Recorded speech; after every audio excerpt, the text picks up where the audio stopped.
Welcome back, listeners, to another episode of Alphanumeric, the ReBoot podcast. Today we are the Swedish chef. What episode are we on of ALPHANUMERIC? Oh, Bob, pork to fork. Dork. Ooh, turbo, dork. Okay, I actually really love doing Swedish chef impressions. Apparently too much. ALPHANUMERIC ReBoot. You're prepared for a giant monster made entirely of nulls stomping around mainframe? Andrea, Enzo was trying to be funny. What's a good at?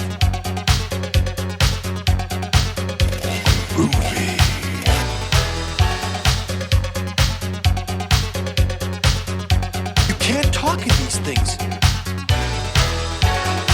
An icosahedron. Icosahedron every day. Sometimes twice a day. Welcome back, listeners, to another episode of Alphanumeric, the foremost reboot podcast. I am one of your hosts, NeoCal. And I'm the other guy, Christopher Siege. And I'm the hostess with the mostest, Lady Glitch. This is Alphanumeric 46, which means you've definitely watched the first 45, and we thank you. If not, go watch them all right now. If not, this is a weird place to jump in. But if you are just jumping in for the first time, welcome. Thank you for listening. This is definitely the one to come to. Swedish chef impressions, Rhinox dies, also all sorts of things happen on Dogs and Alphanumeric. cats living together, mass hysteria. Also, we get to meet Bob's mentor, whose name is apparently a reference to an old BBC crime show that I didn't know until like 20 minutes ago. So cool for that. Idea. Yay, references. What are we talking about this week? What are we talking about this week? The word? We're What's talking- love got to do with it? At Yeah. least that's what Has to Crave do tells something me with the word. the episode's name is. Yeah, I got it on the title screen right here. Yeah, season 4, episode 3. What's love got to do with it?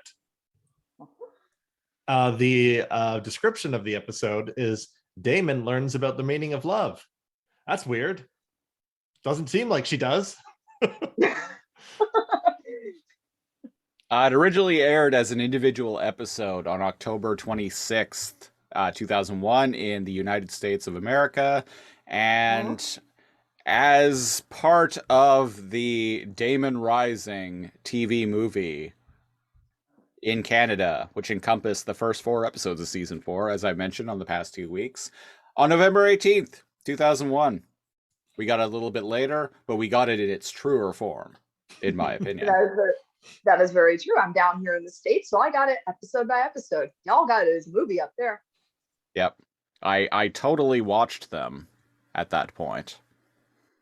I do actually, I remember seeing, back in 2001, seeing commercials on YTV being like, ReBoot, Damon Rising, and My Two Bobs coming up on YTV. And I'm like, huh. And at this point, I'm like almost 17 and not watching cartoons anymore. So I'm like, wow, ReBoot's back. That's weird. All right, cool. That's weird. Cool. But you did watch them. Well, not till years later, no. Oh, okay. Yeah. Right. Yeah, I didn't catch these at all either. Didn't even know they existed. Didn't even know there was a 4th season. I caught them when they were airing down here in the States. I was a freshman in high school, so I think I was about 14 at the time. But I knew I had been waiting years for the 4th season to happen. And I was actually caught off guard when I found out there was a 4th season, because I thought everything was all tied up with a bow at the end of season 3. But bam, there's a new thing happening. And it's like, oh shit, let's watch a little bit of Toonami after school. Let's see what's going on. This is fantastic. Boom. Well, there was kind of the dangling plot thread of Damon and the whole thing with Turbo in what was it, the episode with no name, where we find out about all that. Yeah, yeah. Episode 8. Yeah. So there But even was a then, there was a loose plot, like couple loose plot threads going, and I remember when the show seemingly ended back in 1998 with the end of season 3, being like, "Oh, okay. What about all that Damon stuff? Oh well, Eh, I'm gonna go what watch about Beast Bob Wars." merging with Glitch? I'm gonna go watch Beast Wars. What are you gonna do? I had seen screenshots of it. For instance, the episode opens with Bob when he's a cadet. Yeah. Yeah, So- we're in yeah, a so it's a flashback flashback. sequence right now. One thing I would like to point out about this opening scene, the beginning few minutes of this episode, is on this podcast we have kind of long speculated that Bob's a rookie and Mainframe is his first posting. Mm-hmm. It took all this time, god damn it, but our theory was proven correct because he is a fucking cadet in this episode, and the first place he goes is Mainframe.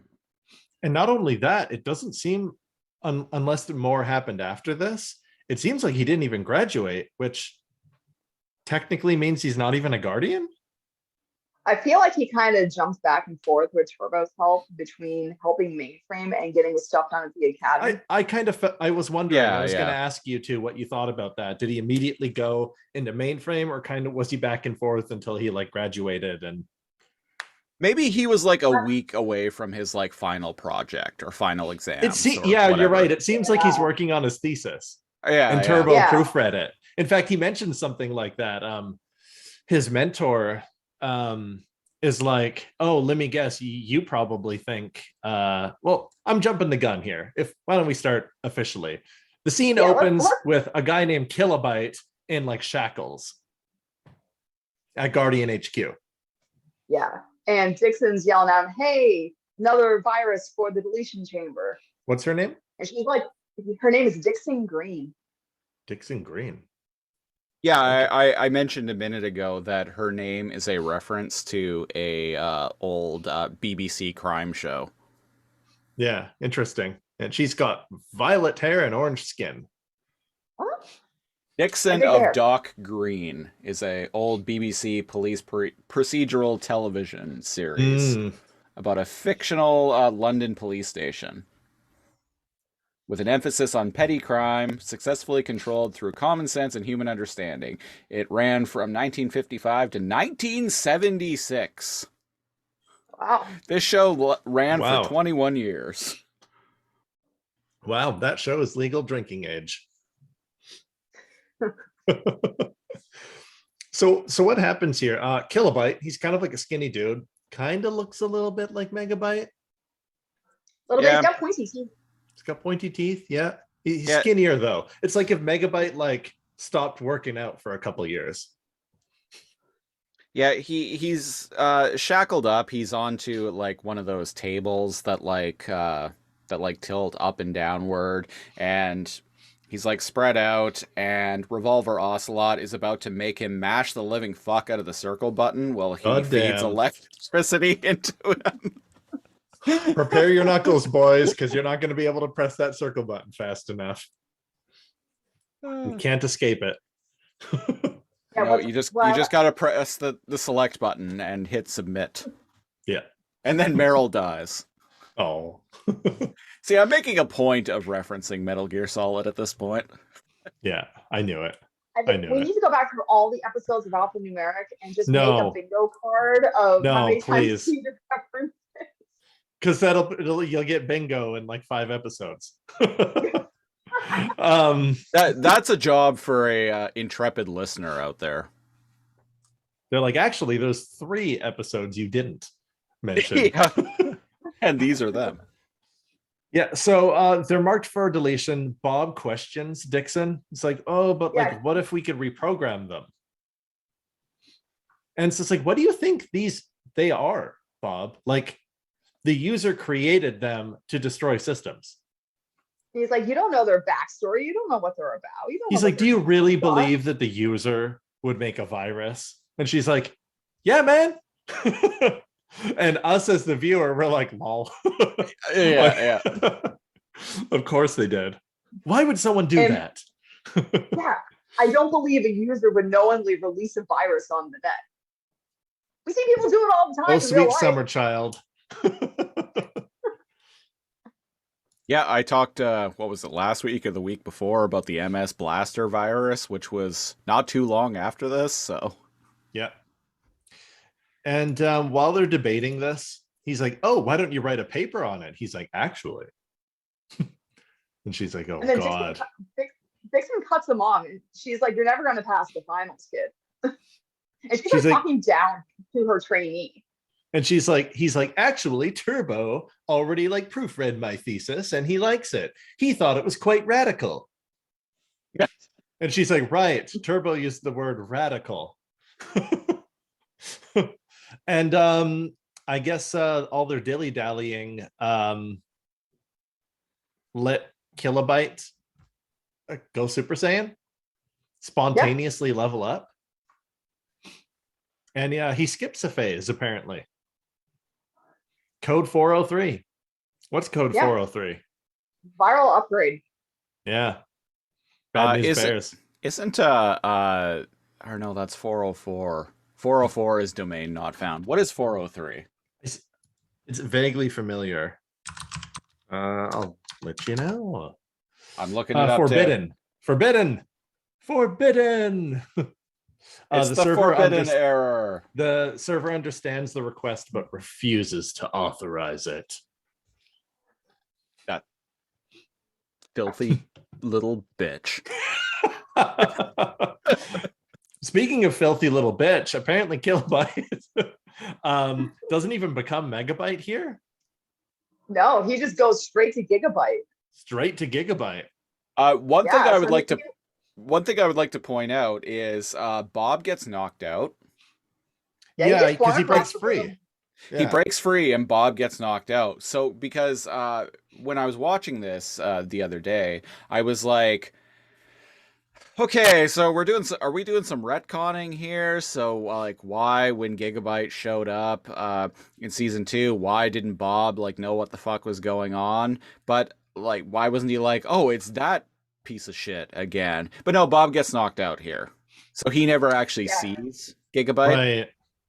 But as Dixon's talking to Glitch is absorbing that information of what's going on in its surroundings. So the information about Gigabyte is within Glitch.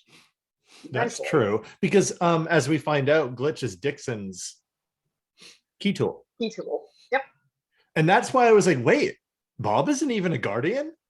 He just has his like dead like mentors like key tool. So that's why I thought he just like bailed and immediately went to go help Mainframe because he felt guilty about it. Field promotion. Yeah, right. Wow, all the lieutenants are dead. Sergeant, it's you. I have no idea if that's up or down. Yeah, sergeant's above. Sergeant's underneath lieutenant, right? Yeah, it is. Yeah, sergeant is the highest non-commissioned rank you can have. I only know my I watched a lot of MASH as a child. Okay, that's fair. What do you call them? Field commissions. Field commission. I only know of that through the movie Starship Troopers, where the main character Rico basically goes from being like a grunt, a soldier, to like squad leader, to like sergeant, to lieutenant commander, and like the whole freaking movie. Neil Patrick Harris is in that movie. You know what else Neil Patrick Harris is in? The Matrix Resurrections. Harold and Kumar. Oh.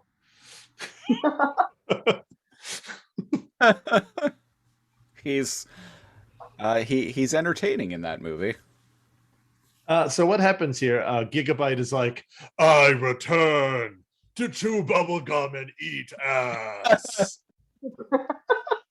Or because this is a flashback, this is actually like the first time he eats ass and chews bubblegum. This is when he finds out he enjoys eating ass and chewing bubblegum.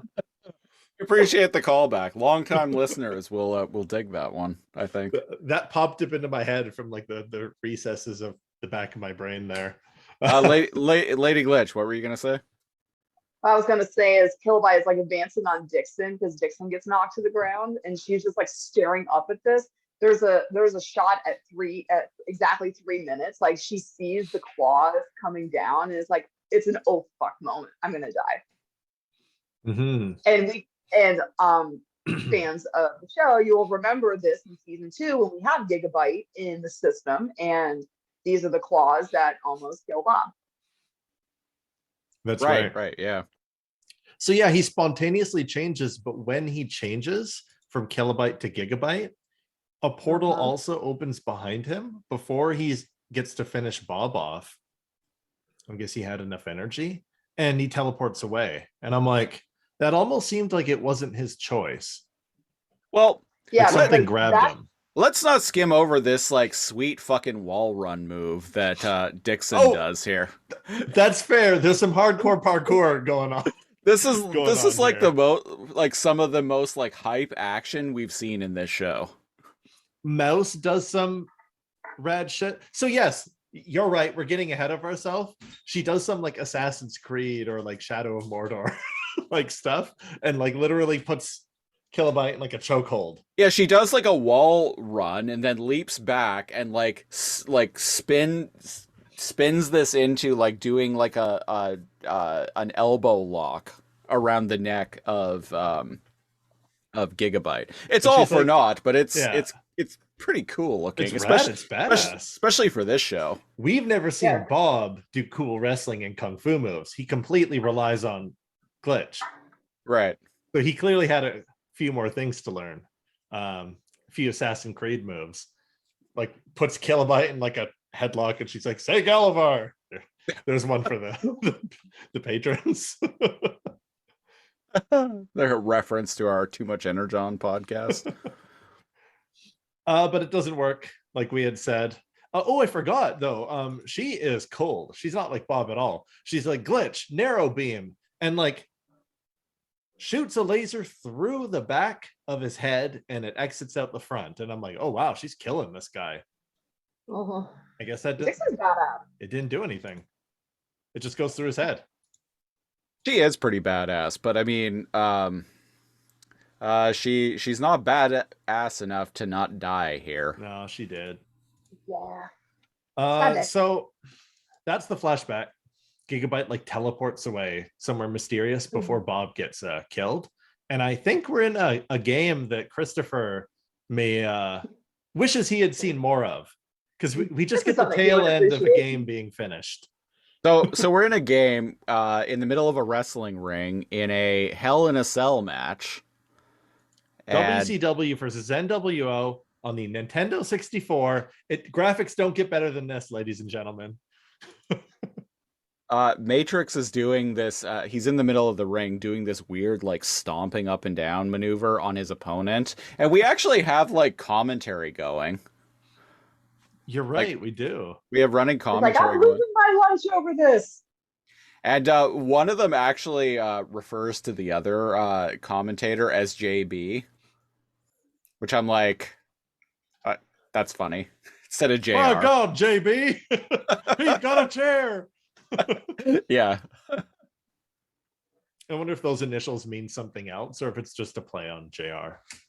I think it's just a play on JR. Yeah. But Matrix like goes and climbs the turnbuckle to the top rope and does like a Rocky Balboa Andrea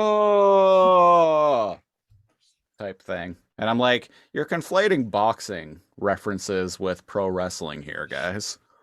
Or they just throw as many as they can out, like the Star Trek episode. It's like Star Wars, Star Trek, have at it. Or like Sean Connery also being Commander Riker for some reason. Why not? Throw as many references out there as you can. We get a kind of cool shot of Damon's like HQ after that. I don't think we've seen this shot, have we? I think we have. I think we Or have because cathedral from the outside. I think I mentioned it looked like something like you would see on like Mount Olympus or something like that. You're right. Mhm. Yeah, Yeah, it yeah. is very much like Kratos would. This is the final level Kratos goes to kill the last of the Greek pantheon. Or it's the first level. Because that's how Right. those games go. It's either like you end up at Olympus at like the very end of the game and you're like climbing up and like uber powered, or the game starts with you doing that and then shit goes sideways. And That's your, how like, God of War powers are 3 stripped. Yeah, that's how God of War 3 started. So we get some mouse action. She arrested Turbo.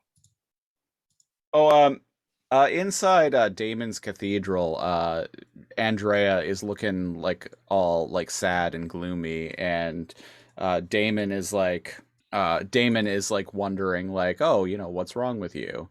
And she's like, oh, I just miss Matrix. I'm just in love. And she is this the scene where Damon like inquires about like what love is? Yeah, because Andrea says, love conquers all, because she goes, oh, let me help, and like touches her head. I don't know if to read her mind or to alleviate something, but it seems like it doesn't work. Yeah. She, Yeah, Damon just let me kind of take your says, free will away. yeah, she's like, Is you that wish what? you could go to him. Yeah. And she's like, oh, I'm not worried. Love conquers all. So is that what she tried to do? She tried to like snap her out of it with her powers, and she couldn't. Because if you are at like 412, 413, 14, I have never seen Damon look like that. She looks so annoyed. She looks like she just went, bitch. the face she makes right there. I actually want to screenshot that one too. So annoyed. I've never seen her make that face. She's always been joyful. And because Andrea just says, oh, love conquers all, Andrea's like, are you sure? And I'm like, whoa, we got a jelly bitch going on here. Or she doesn't like that love exists outside of the word. It's possible, or it's a concept that she is not familiar about, but she knows about everything else, and she's pissed off that she doesn't know what this is. She's like, oh my god, I have to learn something else. Because what she thinks she's doing is love. Yeah, I like that. Very common amongst abusers. Abusers and manipulators. Yeah. This So is- when we do cut to Mouse, she's arresting Turbo, puts him in jail, and he keeps doing that like really creepy smile that he started doing in the last episode. And she's like, I hate the way he's smiling at us. hate the way he keeps smiling at us. And I'm like, I think I think it's great. Creepy as fuck, but I dig it. He's like, listen here, Mouse. We have the surfer. He has heard the word. All He you have to know- do is lower that firewall and he'll come straight into your arms. And tell He's like, you "What and did you whisper into your ear. Bird. Burb, burb, burb. And then Doc comes storming in. She's like, fuck off, Turbo. Yeah. Basically. And they discover something interesting when they're about to interrogate Turbo. Turbo still has all of his memories from before he was infected, right? When he sees Bob, he's like, oh, Bob, you managed to merge with Glitch. Well, this is great. Bob, remember all your like theories about how like viruses could be reprogrammed and they're good? That's what Damon is. So he's like trying to appeal to Bob's compassion and his that theories Damon's from a when he was benign young. virus. And they're like, hey, where's his key tool? And Bob's like, Copeland. His key tool's name is Copeland. And we've learned that Bob is like fan of using key tools by their given name. Because they do have personalities. They are their own entity. And That makes I've actually recently saved a recent screenshot as my Twitter banner that's coming up here at like 5:38 or so. They talk to the CPU, and the CPU is like, oh, don't worry, Mouse thoroughly checked Turbo for his key tool, and I mean thoroughly. And Bob and Dot give each other the weirdest of looks. Like Bob is highly entertained and has this huge shit-eating grin staring at Dot, and Dot's like one of her eyes like double blinks and the other one's like squinty, and as if she just had a mental image and she just like is trying to delete it. Yeah, she just had a mental image of like a cavity search, and she's like, and Bob's looking at her over like, You want to search me for Copeland? Copeland could be anywhere. Anyways, they're starting to piece together what we, the viewer, already know, is that, oh, wait a second, how come none of the Guardians have their key tools? Right, and they've been dropping hints about that throughout the past couple of episodes. Heavy hints, yeah. If you're watching these back to back, the viewer definitely knows. Yeah, and Turbo says, that's because all of ours left us. Bob, you're the only complete Guardian. That's why you need to be my lady's messenger. And everyone will hear the word. I'm waiting for Bob to be like, I guess I have to kill myself then. Oh God. No. He wouldn't commit seppuku. Oh, I don't know. So what happens here? He like Optimus Primal from Beast Machine, like chest thrusts. Yeah. He unleashes the power of the Matrix and like blasts like a reformatting beam onto. I mean, it's basically what he's doing. That's what it is. He blasts a reformatting beam onto Turbo there. He blasts pure concentrated antivirus juice straight into Turbo's mouth, and Turbo's like antivirus jizz, you know. Yeah, he's like, open your mouth, no. My lady. This doesn't taste like the word. And it kind of works, but not really.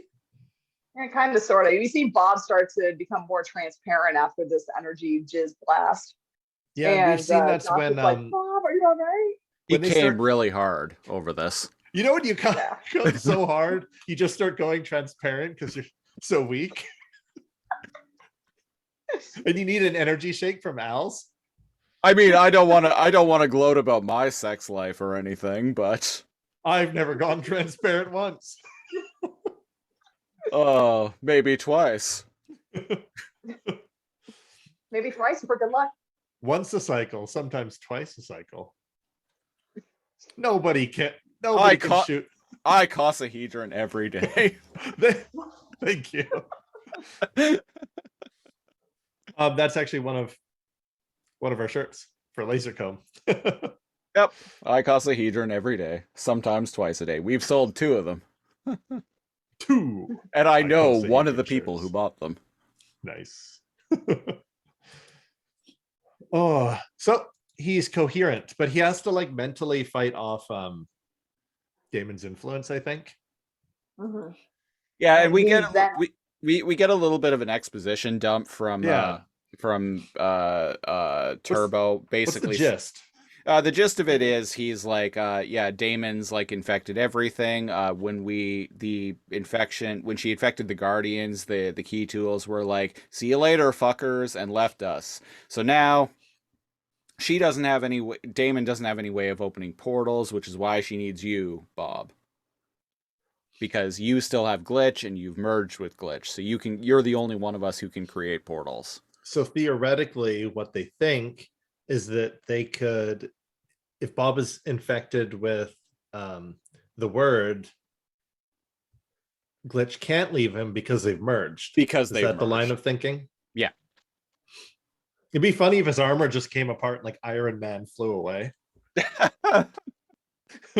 Like flew away as like Shoot to Thrill by AC/DC starts playing. No, and underneath he's just got his like normal Guardian outfit, and he's like all transparent. So Glitch is like flying away listening to AC/DC being like, I took all the energy with me, bitch. You'll never come again. Okay, so what happens here? We get that familiar. We cut to a scene where they got that big hacking screen on that we've seen Megabyte use a few times, right? Yeah. And they're trying to hack, the Guardians are trying to hack into mainframe, but they keep getting stopped because Mouse's firewalls are too damn good. And then Little mouse Dakin symbols. comes. Yeah, little mouse symbols. I think they're cute. But we also get a holograph of Dakin coming up, and he's like, "You should have been into that system seconds ago." And it's like, "They're too good." And it's like, quit fucking around, do it. Do it. My ass relies on this. This isn't really related to I've died once on another show. I can't die again. This isn't really related to ReBoot, but like the little mouse symbols reminded me of a joke in, I think it's episode 3 of Peacemaker, which is a show that I'm really fucking cheerleading because Peacemaker is absolutely hysterical. I've watched episode 1 and 2. There's a joke in I'm pretty sure it's the 3rd episode. There's a joke about Peacemaker like demanding that like anytime he kills, like the gun that he uses has to have like the symbol of a peace dove on it. And so they bring him a gun that doesn't, and they're basically like, fucking get over it, dude. Like we're not gonna bother like engraving a gun with like a peace dove on it. And he's like, man, he's like, well, what do you want me to do? And they're like, well, just fucking Sharpie on one then. And he's like, I can't do that. Like anytime I Sharpie a piece of it, looks like a ghost.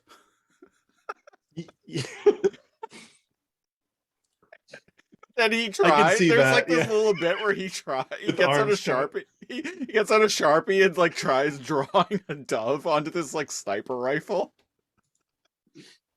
And he looks at it and he's like, oh fuck. Yeah, I can see how you could accidentally make that a ghost. And throughout the episode, anytime something goes wrong, he just keeps like complaining about like having a gun with no peace dove on it. I think, Lady Oh. Glitch, I think you'd like that. Christ, the show is so funny. And what streaming platform is this on? In the US, it's HBO Max. It's an HBO Max original. Great. Because we are in Canada and aren't cool enough for HBO Max, it's on Crave. Oh, well, there you go. Yeah. One day we'll be cool. One day. Probably not. I have 'cause a question. The CRTC is all about partnering pairing HBO content with Crave. Right. Yeah. I have a question. When the game ends and Matrix is just sitting there screaming up into the sky, he changes his icon back into a triangle. The game sprite mode. Is that... It's so that he's not detected within the system. Because remember the system restore at the very end of season 3. And That's why they got it didn't detect him, and that's why little Enzo came back. right. And remember in season 3, episode 8, when he's walking around Mos Eisley's system in game sprite mode, they couldn't track him. So now, So the wavelength. Guardians can't track him down. I yeah, suppose. Yeah. that's Right. cool. And it's just him and like the mainframers that have that. Because Dot did it she did it in game because she's like, oh shit.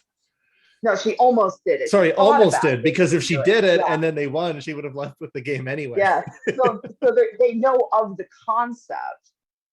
And I wonder, remember back in the season 2 episode Andrea, when Bob was going through all the different kinds of like game sprite mode and all the different users that they may Yeah. come Right. across? You got to wonder if he actually touched upon that in one of his lectures, in one of his little Bob talks. I love Bob Talks. I wish we saw more of those. Yeah, I bet you he did. I find Yeah. that you would be a good lecturer. I'd attend that. Yeah, Bob Talks. Yeah, it was the first episode of season, was it 2 when he gave his Bob Talk? No, that That was was episode 5. It was that far And in? rare. Yeah. We were like, this is a Well, good see- episode 1. See, season Yeah, 1. well, the season 2 was the only 10 episodes. Right. So we were like in and out, like real quick. Well, and that was when they got around the time they got canceled by ABC, so they started kind of doing whatever they wanted, and so that's when the show Yep. started becoming serialized. was from that episode onward. And like in a weird way, like that episode feels like a new series premiere. Definitely, yeah. Because around That's a that good time, one to first show someone. Sorry, go ahead. Because it doesn't really have a story attachment to anything. And we get Andrea, and then we start developing the Andrea Enzo story, and then we start finding out a bunch of past shit that's now affecting the future episodes. And yeah, that definitely is like a really good first episode to show someone, to be like, hey, this is Reboot. That is. Would you say that's probably the best episode? If you have to sell someone on it by getting them to watch one episode? I don't think, because I think I would start with something in season 1, like maybe Medusa Bug, because we still have the introduction of the viruses too. We don't see the viruses at all in Android. Medusa Bug's a pretty good one. There's some existential horror involved with that one. Yeah, I would say either Medusa Bug or Racing the Clock. Racing the Clock's a little bit more on the innocent side, kind of more of a gentle insertion into the series, because we still get Megabyte, we still get Hexadecimal to an extent, but they are not, hell-raising viruses. It's a bomb. Although Megabyte, it's a bomb.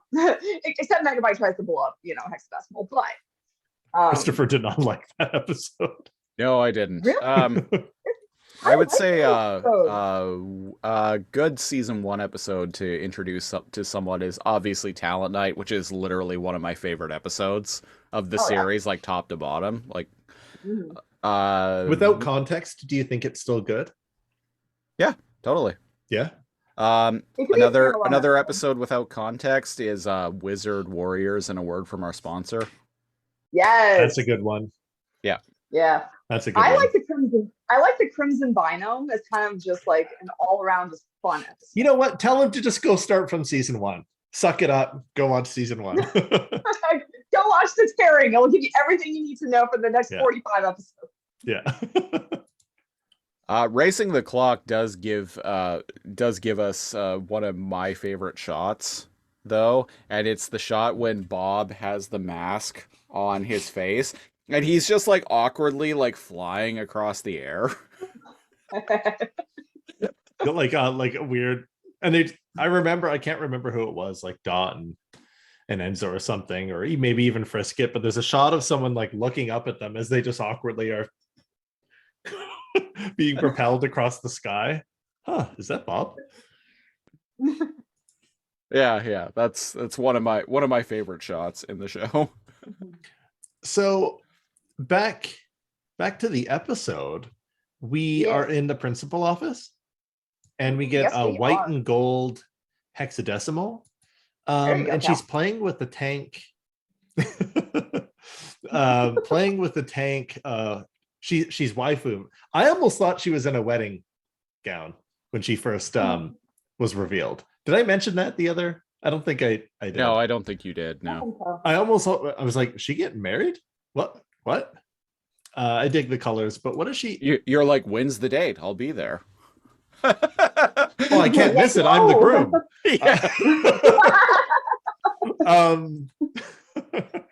What the fuck was I saying? You guys, I'm completely thrown off course now. Oh, does anyone else find it weird that her face moves now?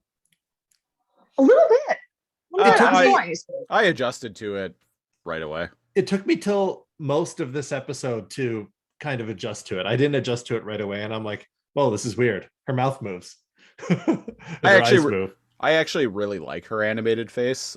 So do I. Yeah, I like it. It's just I'm so used to her passing the hand in front of her to change her expression. Now that she's like, now she's just like a sprite. It took me a while, and she's still is ditzy the right word? Bubbly, naive, playful. She's got character. Character, yeah. There we go. Because she's, oh boy, and let me tell you who hates that character. Dot. She's very animated. Yes, and what is she doing? She's playing with some nulls in a tank, and they're like following her hand. Behind her, Dot and Fong are going over like scans on her, Mhm. and Fong is like, she's a sprite now. I don't know what to tell you, man. I know what Christopher is laughing at, by the way, video listeners, and I bet you it's that scornful look Dot gives. No, it's not. Okay. No, I'm laughing at the face that Hex is. It's around 8:44. She's looking at the vid window at Matrix. No, my 844 is different than your 844 because I'm on the DVD. So now I'm at 9:02. It's just the face that when Matrix and Mouse vid window in. It's the dot looking scornfully at Hex Hex. Hex like looks back, and just like the way she's looking at the camera, I don't know, it kind of cracks me up. Mhm. And then Dot just keeps getting bombarded with vid windows like, need your attention, I need your attention. Stupid shit's happening in mainframe. Enzo's being a bitch. Specky's there. Like, holy fuck.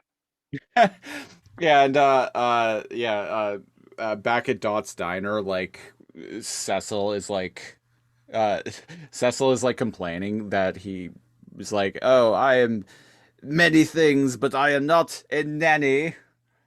And little Enzo, little Matrix is like leaping around, like being a little piece of shit. And And Dot's just like, Fong, talk to Enzo. Please. I'm gonna go find my father. And she just drags Hex with her. Or they're gonna go find Bob's car to go drive around and find Wellman Matrix. Fong is getting ready to do Bob's physical. Just, slip out of your uniform and hop up on the table. I'll be with you in a nano. It's like, yes, Fong is like, yes, Bob, I am preparing the long rubber glove. Cal, you're muted. And sorry, I coughed earlier and then I ended up coughing again anyway. Good job. The long like rubber glove. And he's like, it is time, Bob. It's been a while. But what's happening there is, I'm kind of glad because Fong is like, no, we need to check you out. And I'm glad because he's been like hiding that he's been like fading in and out. Yeah, it's like Bob knows shit. Fong knows shit. I'm glad that Fong is like forcing him to stay and like do some scans. And I'm like, okay, thank you. Yeah, and we cut back to Andrea and Damon in the scene that I was thinking of earlier, where Damon wants to know what love is. Yeah. Mm-hmm. And Andrea's just gushing about, oh, you should have seen us fight that first game together. He told me he was a guardian, but I didn't believe him. He was so brave. Da da da. I like how I love that. Andrea, when she's like talking, she looks kind of high. A little, yeah.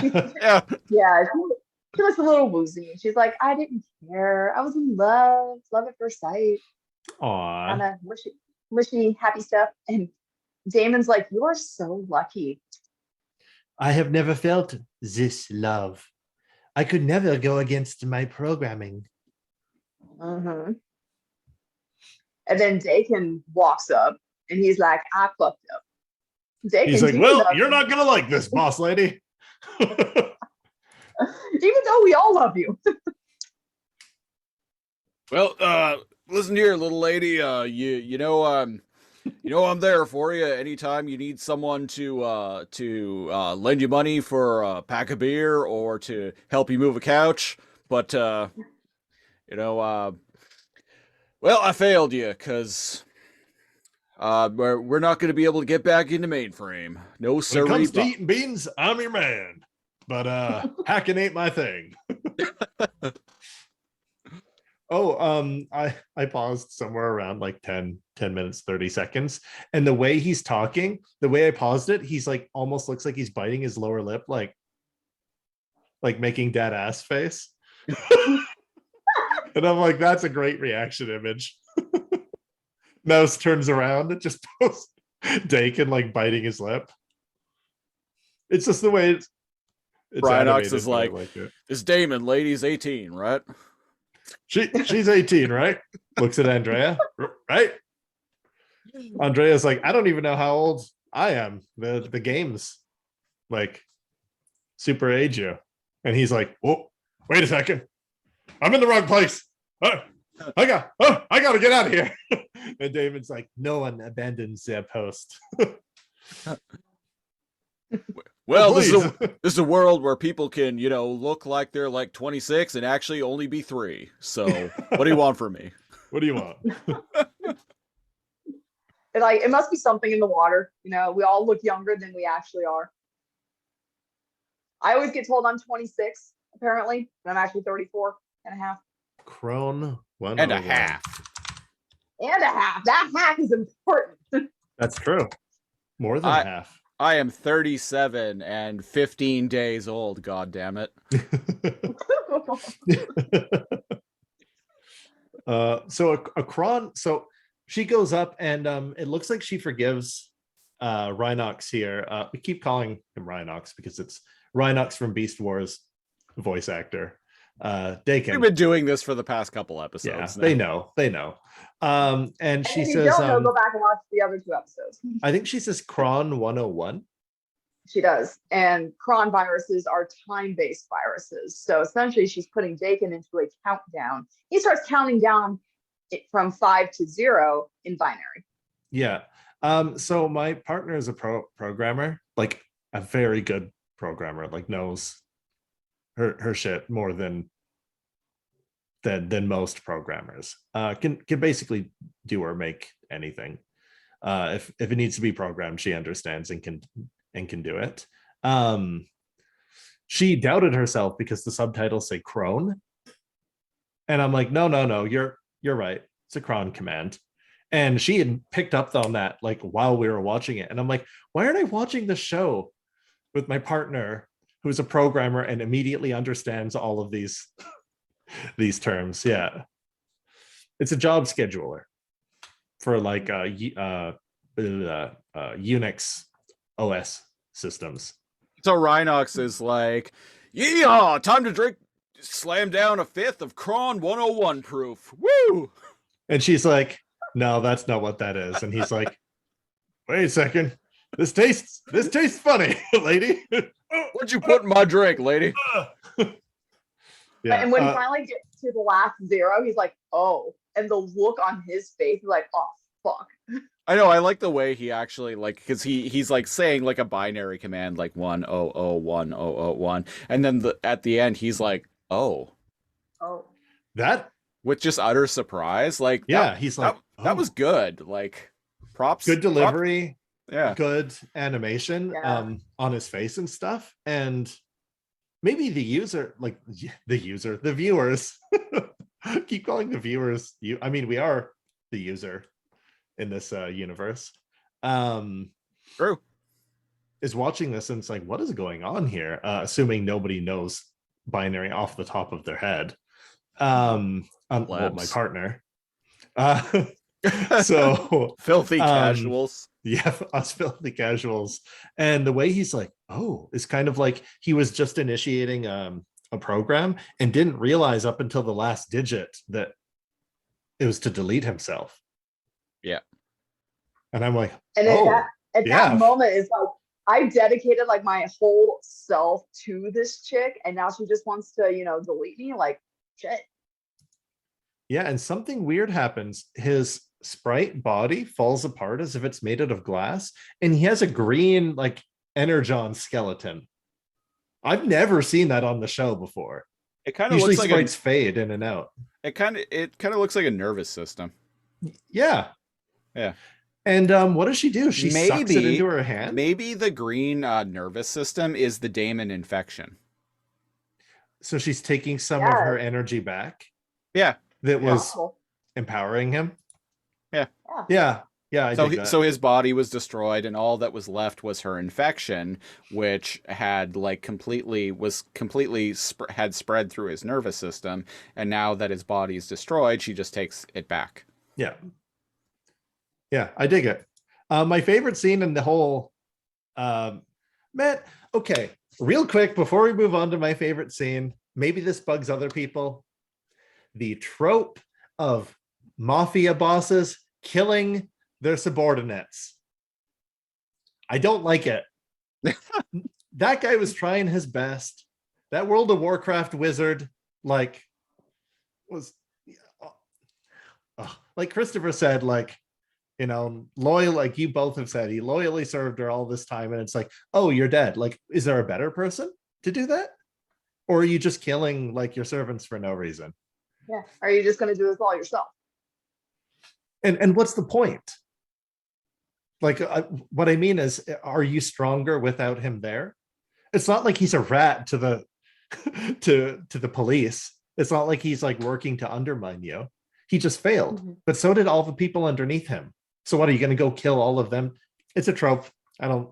Lady, I'm the only one on your team here who has an F-350, so I don't know what you're going to do now. We all know Good he's luck. right. Good luck trying to get yourself out of the ditch next time. Rhinox out. So they're driving in a hover car back in Mainframe, Dot and Hex. She has her legs up on the dash.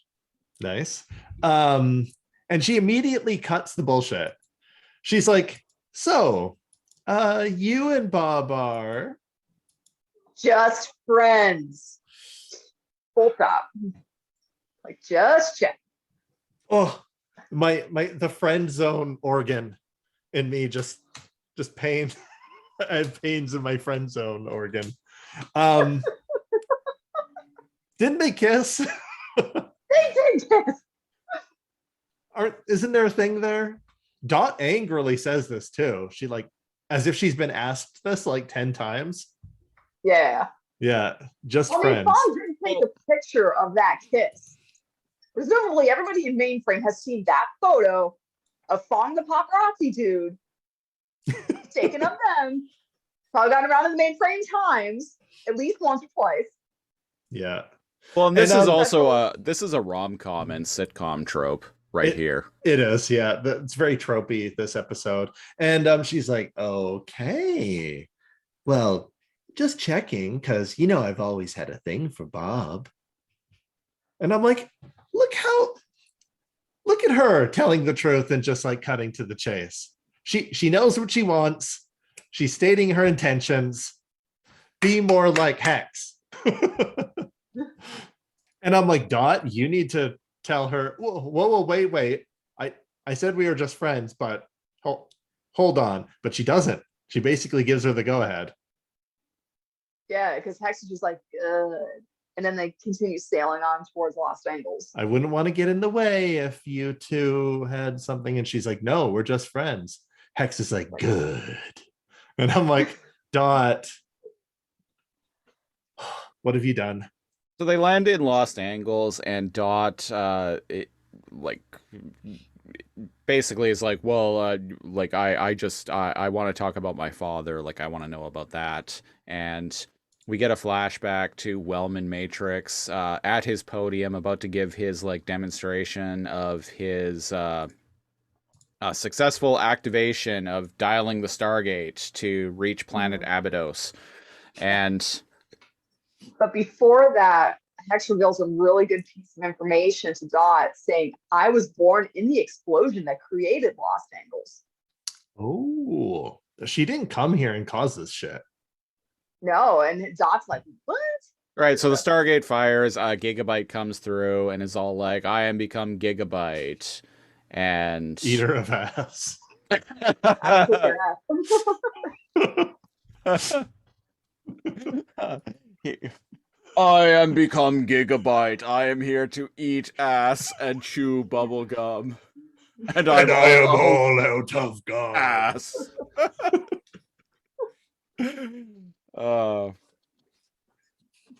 So yeah, big explosion. They separate. Gigabyte separates into megabyte and hexadecimal.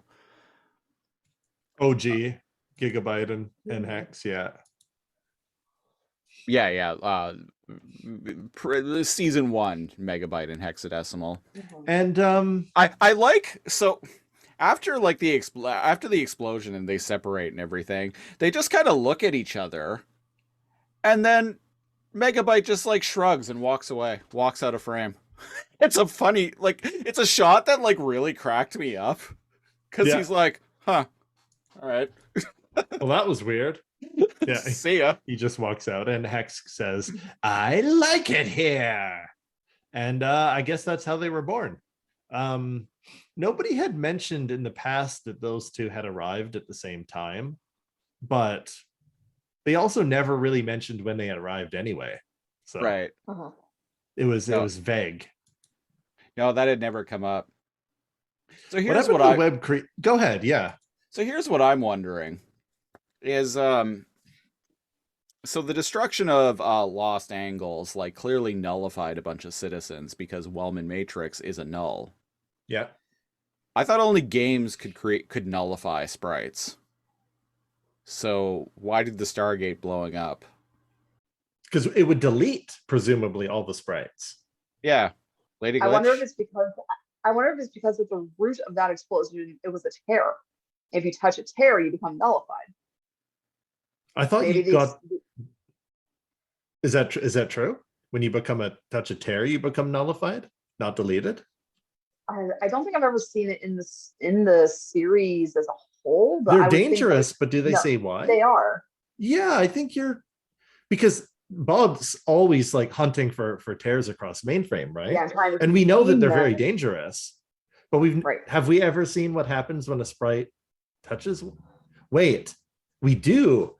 In season 1, episode 1, there are some of the hover tanks, and some people get sucked into the tear for whatever reason because it starts to destabilize, and they delete in a burst of white light. Mm-hmm.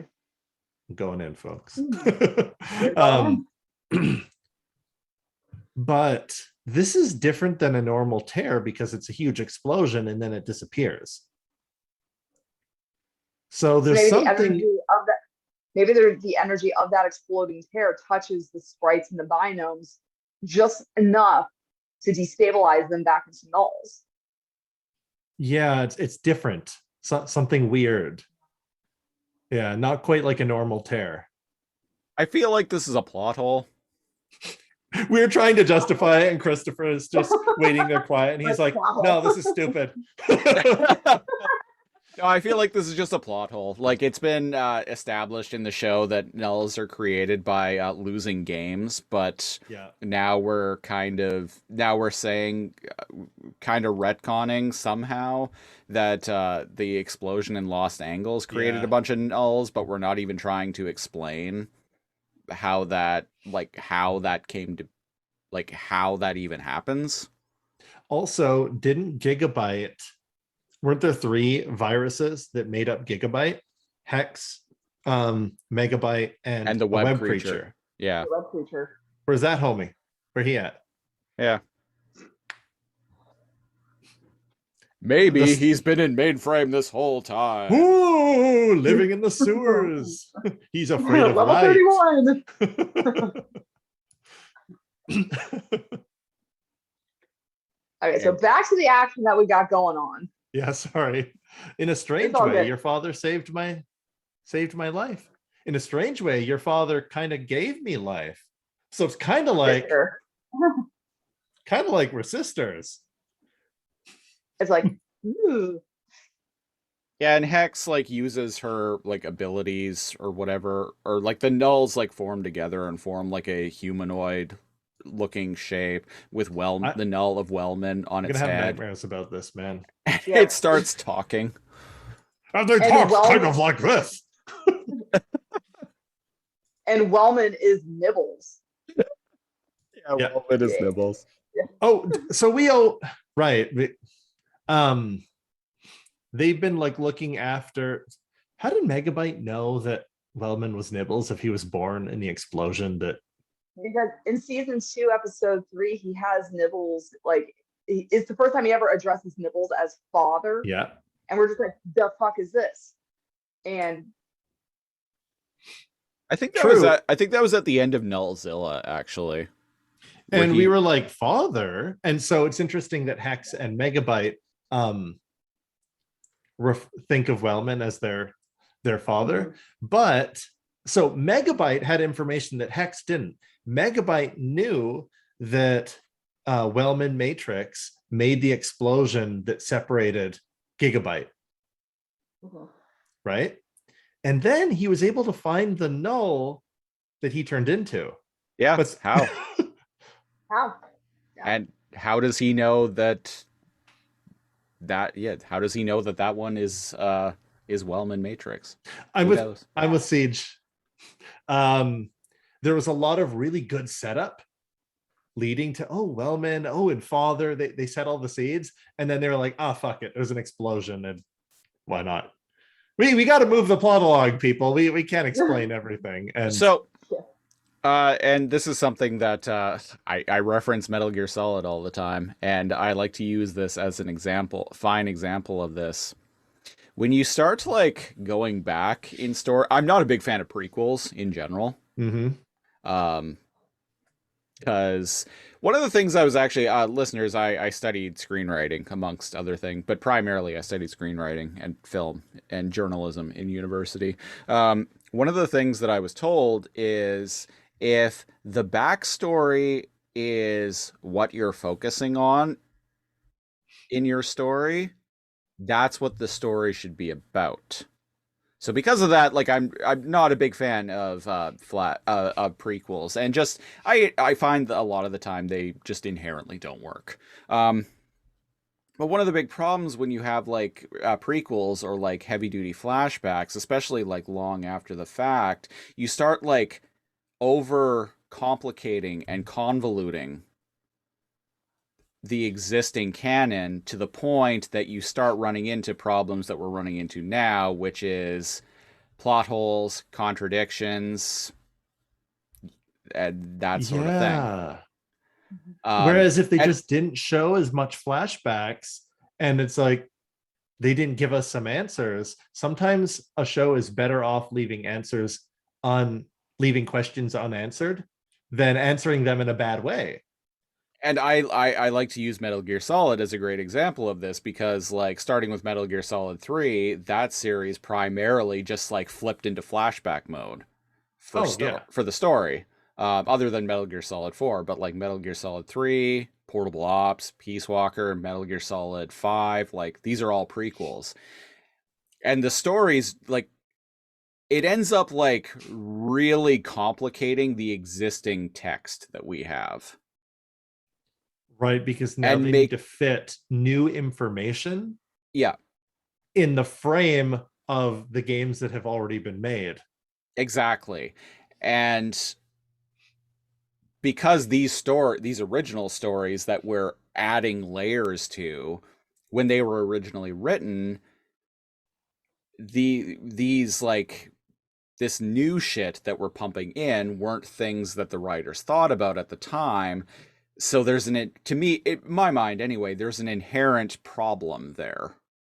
And you have to kind of like, you have to jump through like a lot of narrative hoops to make a lot of shit work.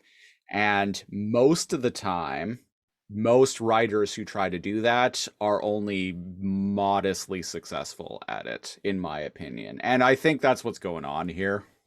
I'm sure someone's going to downvote this YouTube video for me saying that, but you know what? Fuck you. Lady Glitch is like, click.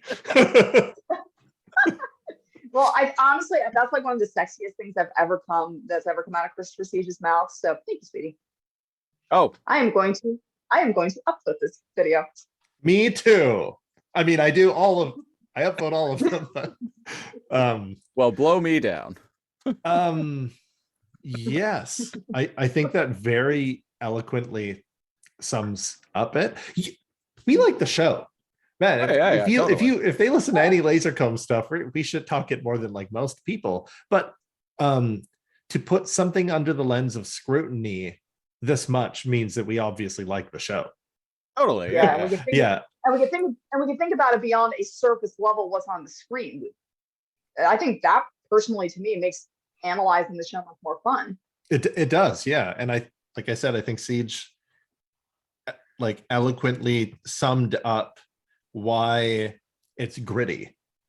If we just weren't given answers and Wellman was just walking around as like a null person, after the game went up, I'd be fine with that. Right? So they do a lot of like weird leaps in logic. There we go. I got it out. Leaps in logic to explain things that we kind of didn't need to know. We're getting explanations for things that we didn't really need explanations. Like some things in this episode, totally. But like we're getting explanations for things that we didn't necessarily need or require explanations for. Like, I don't need to know where Damon came from. And in the process, we're kind of breaking the existing story. Yeah. Real quick before we get back to the episode, as you were describing that, I realized something happens with tabletop RPG and the LARP community, and it's one of my biggest pet peeves in that. The character's backstory is so interesting that all the players want to do is explore their character's backstory in the game instead of playing the game with other people. So to the extent where sacrifices are made to the plot, it's just like I wasn't the storyteller of it, but I was part of a very large Vampire the Masquerade live action role play. And so many of the characters had like these huge, big, complicated, convoluted backstories that they wanted to take up the storyteller's time to explore and like, oh, can you play this NPC from my past? But there's a main plot with main conflict and real problems going along in the story. If you've ever played Dungeons and Dragons and stuff, it's just like, yes, we could go and find the wizard that cursed your father and blah, blah, blah, but the kingdom is under siege by orcs. Yeah, we've got more pressing matters to deal with. But the players playing that character don't care about that stuff. They care more about their own character. And I think that's a big mistake. I am much more interested in a player. Yeah, I'm much more interested when a player is like, I don't know, my guy's got like 6 siblings and he's from a farm. He was okay. He's a level 2 fighter now. That's it. That's the player I want. I don't want the player who has like angst about like a wizard that killed his mentor. And I will make the argument that a really good storyteller in that situation will come up with a very like elaborate and complex like backstory for their character. But instead of wasting everyone at the table's time wanting to explore all of that, what they will do is they will keep that in their heads and use that entire like backstory to inform how their character behaves in the story that in the main plot that they're playing out right now. And that's what players should do. Yes. Yeah, absolutely. And a lot of them do. It's when they want to hijack the time of the group to talk about how cool their character was. And in those moments, and this is what made me something click when Christopher was describing that, your character's backstory should never be cooler than what your character is going to do. Why would level 0 barbarian from small village be more interesting than your future endeavors? Because then it makes you not interested in the plot. Because you're like, my guy was cursed by an evil wizard and his village was burned down, and my brother is missing and he has one half of a medallion and I have the other half. And the storyteller's like, cool, so you guys go into a dungeon. Yeah. Don't make your character's backstory more interesting than what they can become, because then you rob yourself of feeling cool. That's all. That's a little rant. Just wanted to get that off my chest. You're absolutely correct. Yeah. I don't even play tabletop role-playing games. I just studied storytelling in university. And well, that lends to it. A good storyteller. And a good storyteller will incorporate the players' backstories when they come up. If we visit that village where you're from that was burned down, you can go through the house of your family and look for like notes or diaries or hints or something. We can incorporate that, but I'm not going to make the plot about one character's backstory. Can you tell I've been doing this a long time? You can run into a character from that village and be like, oh, hey, wow, you survived? And they give you like they just happen to have some information or something, or they have like some sort of like MacGuffin that Yeah. can like somehow aid in the like advancing the overall plot forward. Yeah, the overall plot. Yeah. So the trick is to make your players feel like their characters are part of a world, but remind them that if they were John Wick in their backstory, and now they have a 50% chance to hit, and he get yeah. it's like the beginning of God of War 3 when his powers are taken away, right? Make potential with your backstory, but don't make it necessary to the plot, because then you're demanding a lot of your storyteller and the other players. Anyways, moving on. Lady Glitch. Yeah, let's start wrapping this up.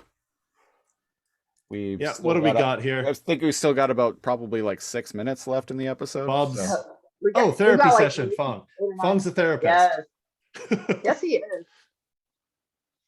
Yeah, he's giving little Enzo some therapy, some identity crisis. And he is like, and little Enzo's like, are we done? Like, come on. I told you to call me Matrix.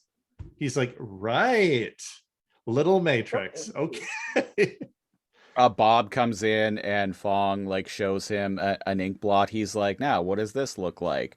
And Bob's like, oh, it's like Dot. It looks like Dot with that hairstyle she used to have. And it does.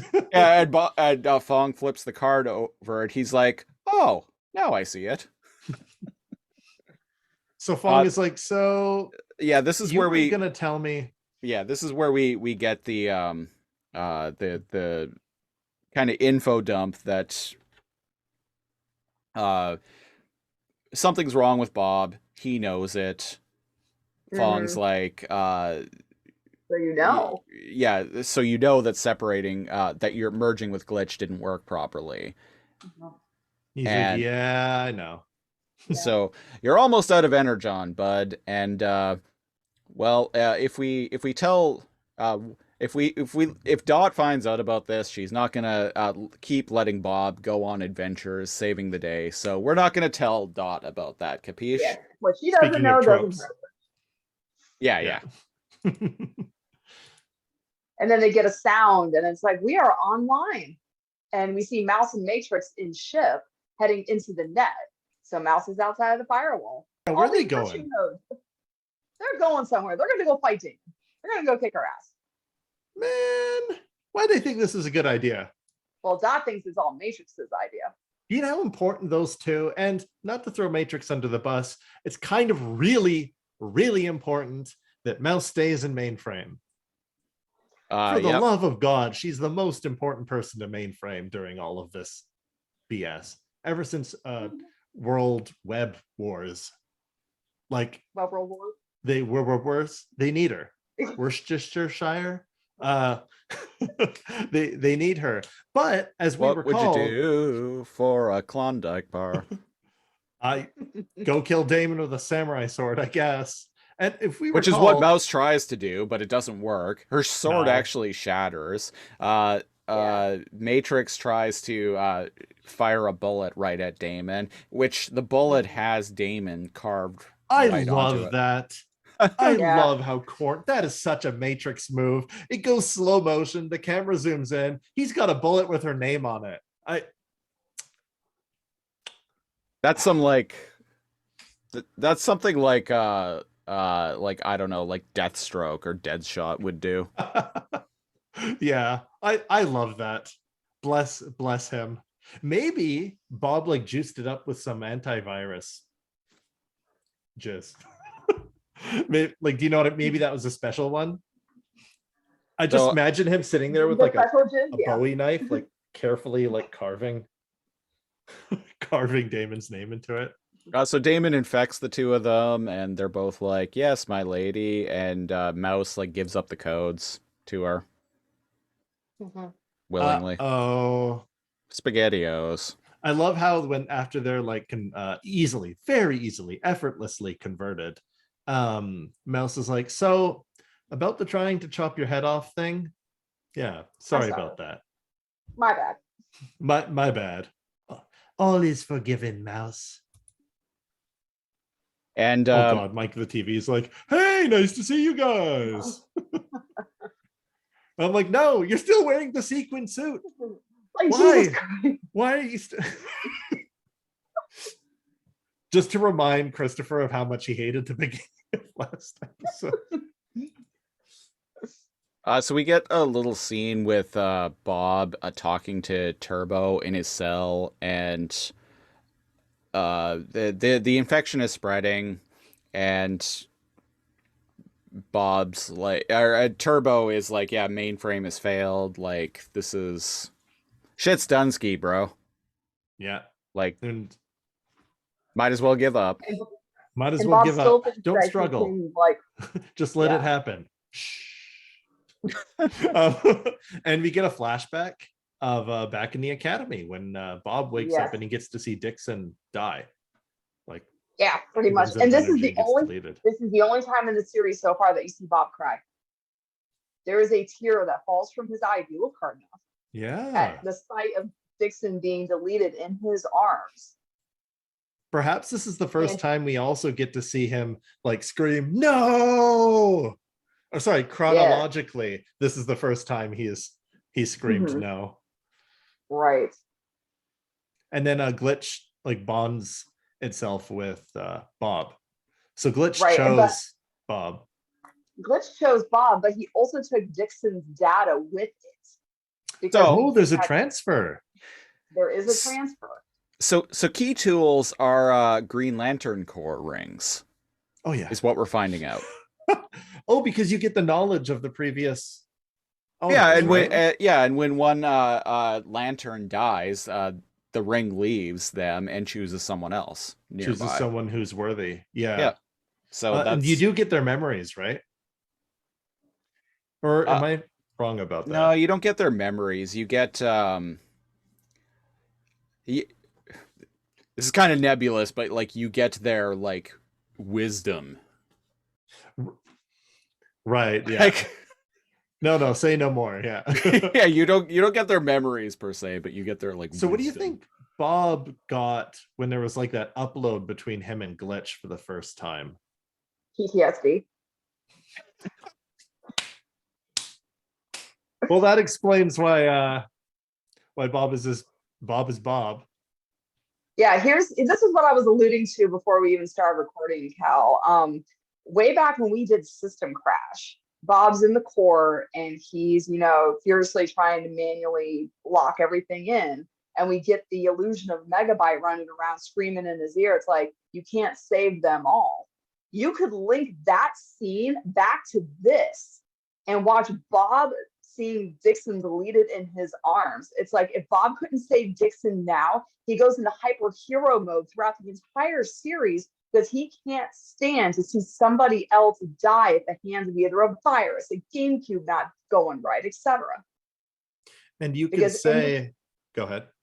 Because in the tearing, when he couldn't get into that GameCube, he's like, no, oh my God, what the fuck is going on? Why am I not in there? And then when it was game over, user wins, he kind of goes nuts ish. And that's why he goes to see Megabyte.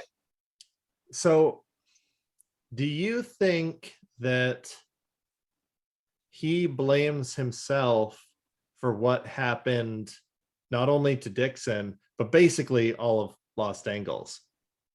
Because I mean, they were bullshitting when they were supposed to delete Kilobyte, and that's how he broke free. And then the portal happened, and then Lost Angles blew up. So it's, I think in a way he does. It's like survivor's guilt almost. Because when he lands in Lost Angles and Dot comes up to him and he's like, she's like, who are you? He's like, I'm a guardian. I'm here to help. And Dot starts blaming him for the explosion. He probably just goes into the state of mind like, oh my God, what did I do? right. Like this isn't in my programming to, go and destroy systems. I'm just here to help, to mend and defend, like my code says. Oh man. I know it's a very sad scene with like little Enzo crying into Dot because they can't find their dad. Oh, little or Enzo, right? Yeah. Yeah, He's like, big sister, I'm a baby with a spinny hat thing. Is everyone dead? That's not very alphanumeric. Oh. It's pretty much the end of the episode too, Yeah. right? We cut back to a brief back to the uh Hell in a Cell. no, well, kind of, yeah. Turbo in his cell talking to Bob, and what do they even talk about? I can't remember now. He's like, try to fight it, buddy. They talk about how Bob's code didn't fully mend Turbo. And Turbo's like, Bob, what happened? Because Turbo doesn't know that Bob merged with a broken key tool. And yeah, and the final message of the episode is in a conversation here. He's like, isn't that what he wanted to do, to mend and defend? There won't be any war after all of Right, this. that's what Damon wants. She wants That's unity. what she wants. Unity. She wants peace. They're one voice, one way. Listen to the word, bud. Yeah, we could play Bird as the Word on repeat forever. Come on. And Bob's shh. Just sit back and listen to the word. Just listen to the word. Just close your eyes and let the word penetrate you. Drape all over you. And Bob is like, no, the web. This is a prison cell, boy. And he's like, no, the web, the net is supposed to be diverse. It's supposed to have a variety of like sprites and peoples and systems. Like, and Turbo says maybe it's too diverse. Maybe it's too diverse, you know? And he's like, what's that supposed to mean? That's the virus. You gotta fight it, man. And he's all like, oh, I'm just saying I'm okay with green-skinned people, and you and I are blue-skinned, but you know, like what color are you? But you know, I just preferred if, you know, they were over there and weren't shoving it in my face, you know.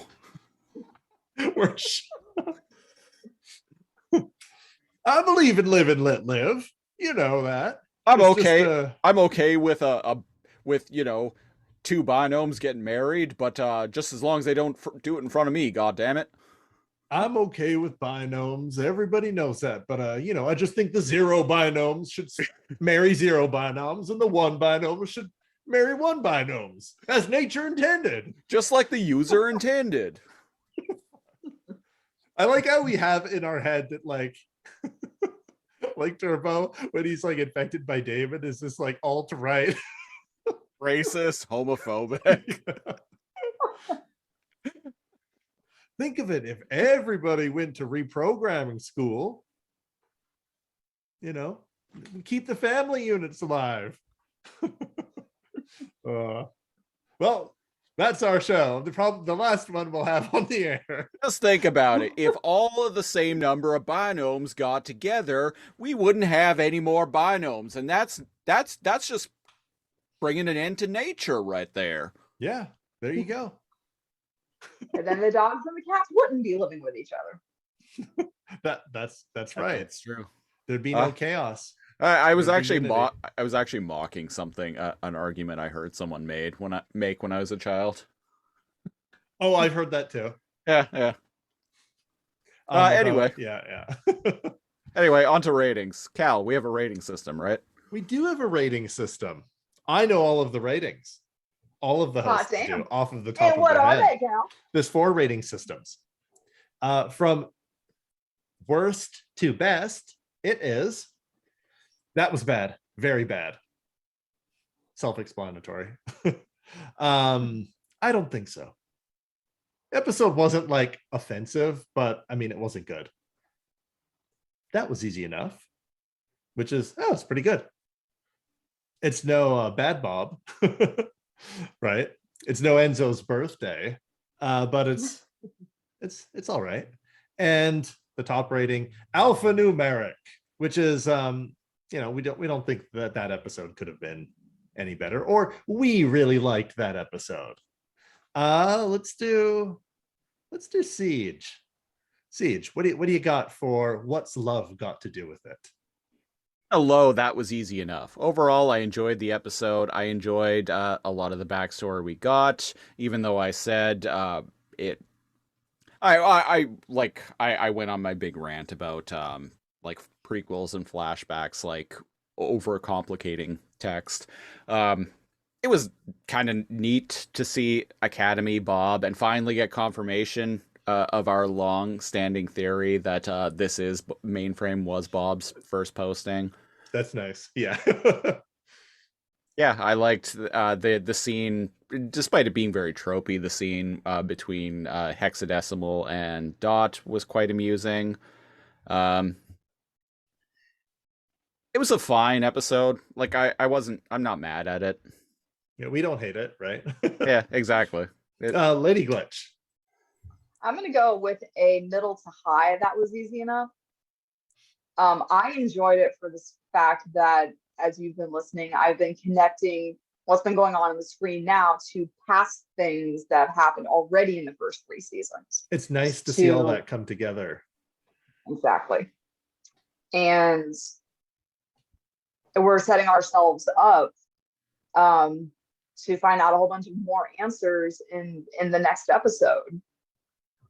Especially since it's the last episode in this 4-part series of Damon Rising. It's like, okay, this is the penultimate episode in this arc. So we got a bunch of questions now that I need to answer later. So what's going to happen? So I enjoyed it. All right. Yeah.